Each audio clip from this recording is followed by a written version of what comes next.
Ici, on vous demande de calculer l'intégrale double de cette fonction. Si vous regardez bien, c'est la même que dans l'exercice précédent, mais sur un domaine qui va changer. Ici, le domaine, ça va être le disque entre 0, 0 et de rayon 1. Alors, normalement, tout le monde visualise un disque, on va quand même le mettre ici. Donc, ça va être le disque qui est ici, là j'ai 0, là j'ai 1, là j'ai 1. Le domaine, c'est le disque qui est ici. Je vais devoir calculer cette fonction sur ce disque. Alors là, si je reste en coordonnées cartésiennes, écrire x et y, enfin écrire les coordonnées x et y là-bas dans les bornes de l'intégrale, ça va être très compliqué, ça va être pénible.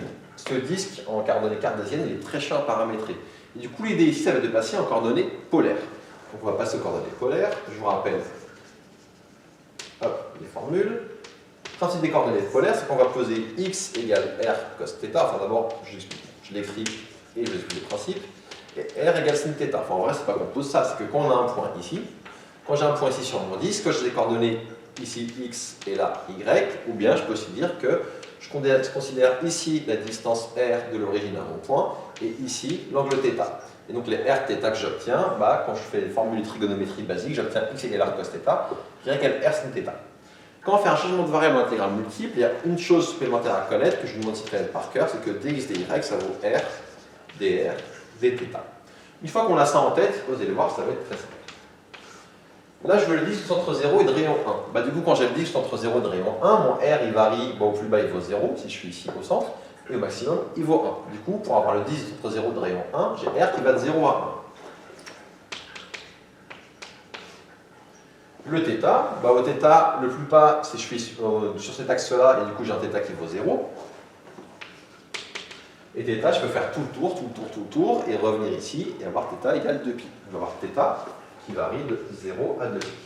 Et là, c'est quoi qui va se passer? Ce qui est bien, c'est que mes variables sont séparées. À nouveau, je vais être comme dans le cas précédent, dans les exemples précédents, où j'ai mes variables qui sont séparées. Enfin, pas juste avant, mais ceux d'avant. Ceux d'encore avant.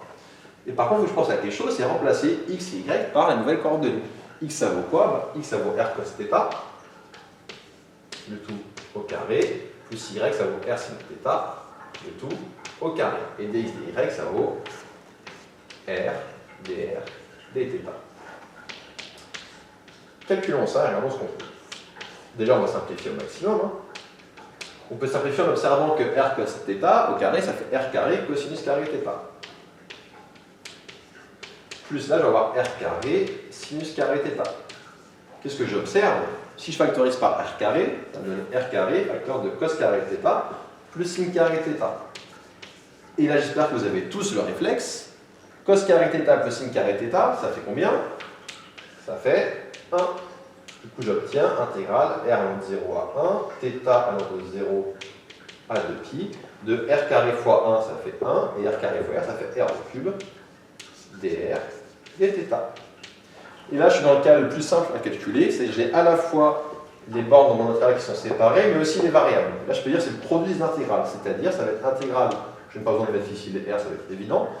R il va aller de 0 à 1, je vais avoir r au cube dr fois l'intégrale.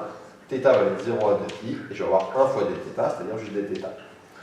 Primitive de r puissance 3, je vais avoir du r puissance 4 sur 4, entre 0 et 1, multiplié par, alors là, soit je fais la primitive, soit je me souviens que l'intégrale de 1 sur, ici un domaine, c'est juste ici la longueur de cet intervalle. La longueur de l'intervalle 0, 2π, c'est 2π.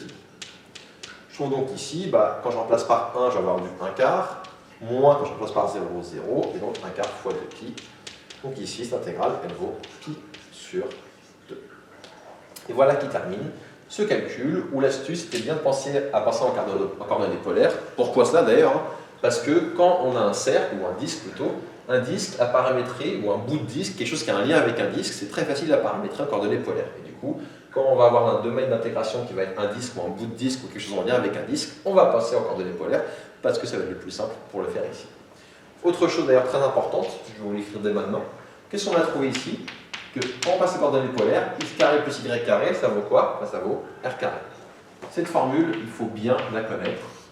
Et elle est super logique. Si vous vous souvenez que r, c'est la distance de votre point à l'origine, vous savez que r, du coup, sera la norme du vecteur OM. Et la norme d'un vecteur, vous savez tous que c'est racine de x2 plus y2. Et donc, x2 plus y2, c'est la norme au carré. Retenez bien cette formule par cœur. Elle est très utile quand on passe en coordonnées polaires. Ça permet d'identifier quand j'ai de x2 plus y2 que ça veut directement r2. Ça permet d'avoir en tête que les coordonnées polaires dans ce genre de situation, c'est bien. ça termine cet exemple.